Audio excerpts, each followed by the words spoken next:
William Ury e Roger Fisher são os fundadores do Harvard Negotiation Project. Eles escreveram um livro juntos chamado Como Chegar ao Sim. Recentemente li este livro e quero compartilhar com vocês as principais lições. De acordo com o livro, em uma negociação não se trata de dividir as coisas 50-50 ou insistir no seu jeito ou no meu jeito. E definitivamente não é sobre ganhar ou perder. Se você está pensando em quem está ganhando, você já perdeu. Do que se trata uma negociação, então? Deixe-me dar alguns exemplos e você verá. Duas pessoas querem dividir um bolo, mas não conseguem concordar em como dividi-lo de forma justa. Independentemente de como você o corte, as duas pessoas vão reclamar que o outro lado ficou com um pedaço maior. Então, o que você faz? Bom, você pede para uma das pessoas cortar o bolo e a outra pessoa escolhe primeiro. Como a pessoa que está cortando sabe que o outro lado vai escolher primeiro, ela o dividirá igualmente para evitar ficar com um pedaço menor. Outro exemplo. Dois homens discutem em uma biblioteca. Um quer a janela aberta para deixar entrar o ar fresco. O outro quer que a janela fique fechada para evitar que o vento leve seus papéis embora. Então, o que você faz? Você a deixa meio aberta, um pouco aberta ou fechada? O bibliotecário ouve os dois e então vai e abre a janela em outra sala, trazendo ar fresco sem atrapalhar o homem e seus papéis. Isso deixa ambos os lados felizes. Um último exemplo. Duas crianças discutem por uma laranja. O pai pega a faca, corta a laranja na metade e dá uma metade para cada criança. Uma criança come a fruta e joga a casca fora, enquanto a outra usa a casca para fazer uma massa de um bolo e joga a fruta no lixo. Se o pai tivesse perguntado para que as crianças queriam a laranja, ambas as crianças poderiam ter recebido 100% do que queriam, mas receberam apenas 50%. Como você pode ver nesses exemplos, a negociação é sobre encontrar uma solução que deixe ambos os lados felizes sem prejudicar o relacionamento. Então, como fazer para encontrar soluções sábias e práticas como as que acabamos de ver? Aqui está uma estrutura de 4 etapas que o tornará um negociador mais inteligente. Etapa 1. Separe as pessoas do problema. Antes de começar a negociação, visualize uma linha vertical dividindo uma pessoa ao meio. De um lado está a pessoa e do outro está o problema. Sempre coloque a pessoa em primeiro lugar e o problema em segundo. Negociadores são, antes de tudo, pessoas. Seu objetivo na negociação é ser suave com a pessoa, mas duro com o problema. Muitas vezes somos suaves com a pessoa e então acabamos sendo suaves com o problema também e não conseguimos o que queremos. Ou somos duros com o problema, mas também acabamos sendo duros com a pessoa, prejudicando o relacionamento. Seja suave com a pessoa, elogie sempre que puder e valorize o seu esforço. Em cada estágio da negociação, pergunte a si mesmo: estou prestando atenção suficiente às questões relacionadas à pessoa? As pessoas têm pontos de vista diferentes. Seus egos são facilmente ameaçados. Elas veem o mundo de sua própria perspectiva, muitas vezes confundindo suas percepções com a realidade. Com frequência, elas interpretam mal o que você diz e não conseguem comunicar suas verdadeiras intenções. Lembre-se, você deve lidar não apenas com os problemas deles, mas também com os seus. Sua raiva e frustração também podem bloquear o acordo.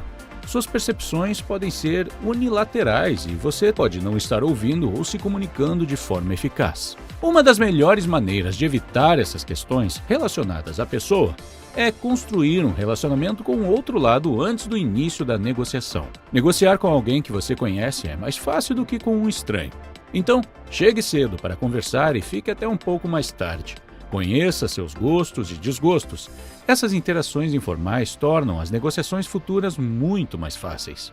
Vários estudos mostram que simplesmente conhecer o outro lado aumenta a taxa de sucesso da negociação em 25 a 30%. Etapa 2. Concentre-se nos interesses, não nos posicionamentos.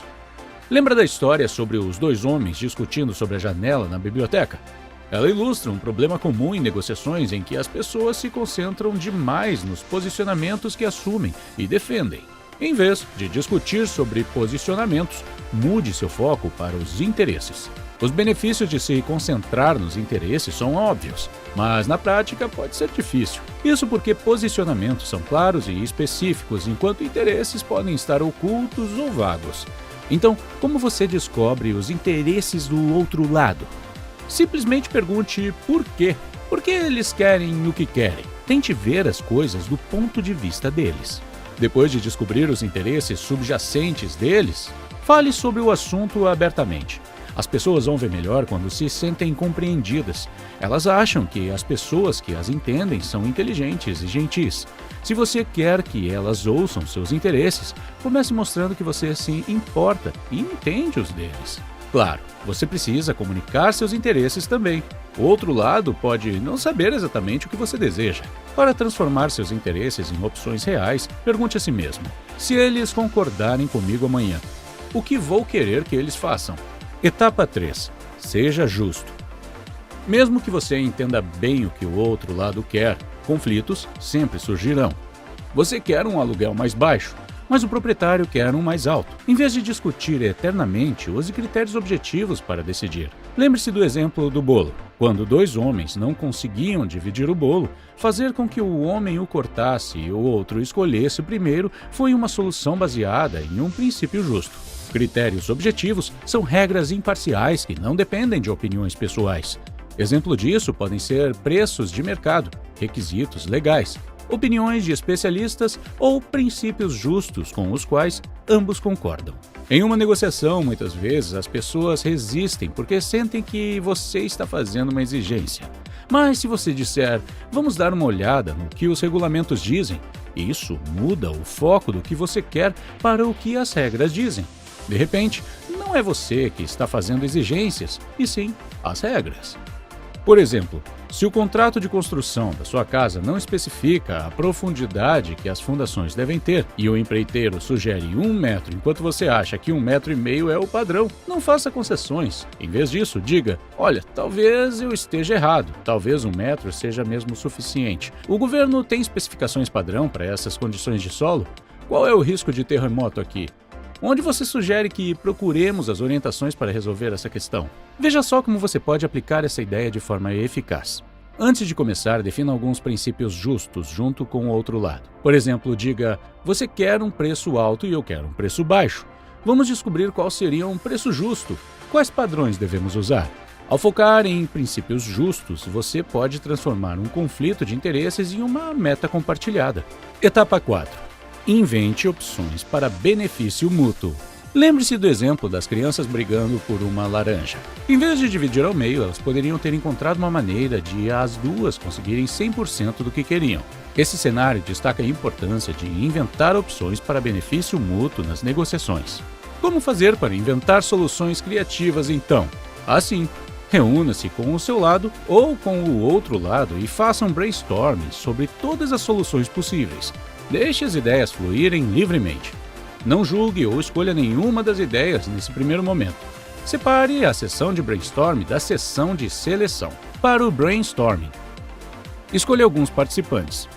Alterne o ambiente. Crie uma atmosfera informal. Defina um propósito.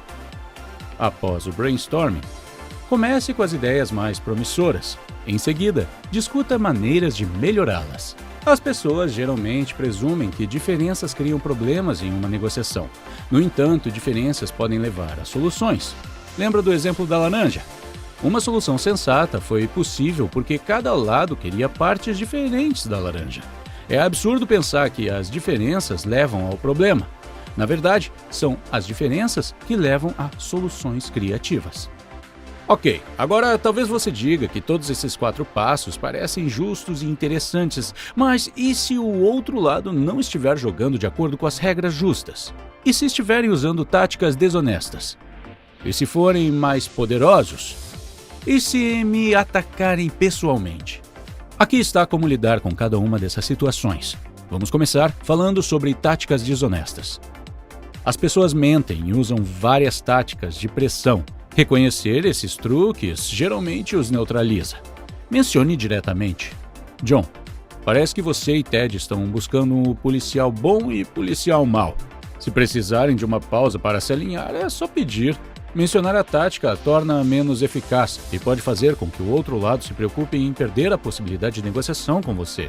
Fazer uma pergunta como essa pode ser o suficiente para acabar com a estratégia deles. No entanto, tenha cuidado.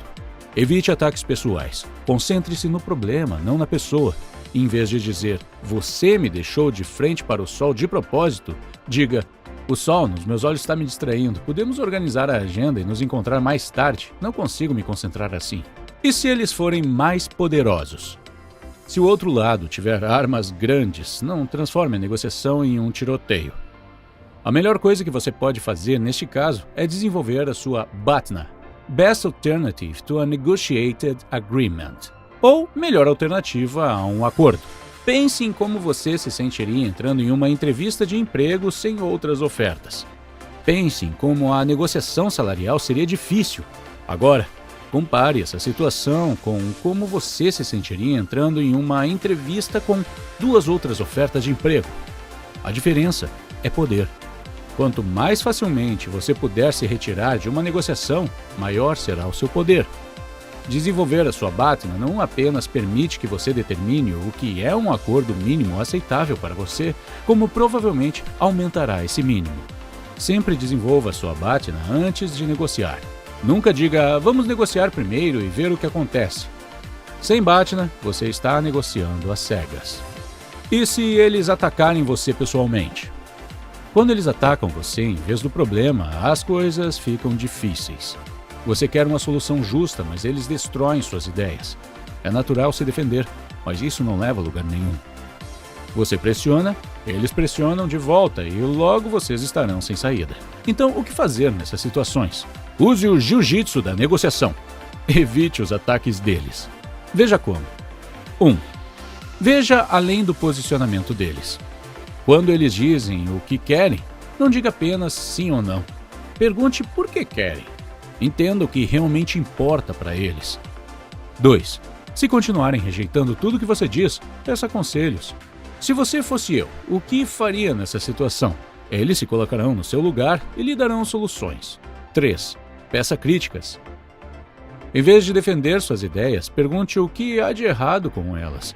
Isso ajudará você a entender sobre os interesses deles. Gostaria de concluir este vídeo com uma ótima história que explica o que realmente é negociação. Em 1964, um pai estadunidense e seu filho de 12 anos estavam jogando frisbee no Hyde Park, em Londres. Poucas pessoas na Inglaterra tinham visto o frisbee antes, então uma pequena multidão se reuniu. Depois de um tempo, um homem se aproximou e perguntou: "Desculpe incomodá-lo, estou observando vocês há 15 minutos. Quem está ganhando?" Em negociações, perguntar quem está ganhando é como perguntar isso em um casamento. Se você está focado em vencer, você já perdeu o propósito. O verdadeiro objetivo é trabalhar juntos e encontrar uma solução que satisfaça os interesses de ambos os lados. Espero que tenha sido um vídeo útil. Obrigado por assistir!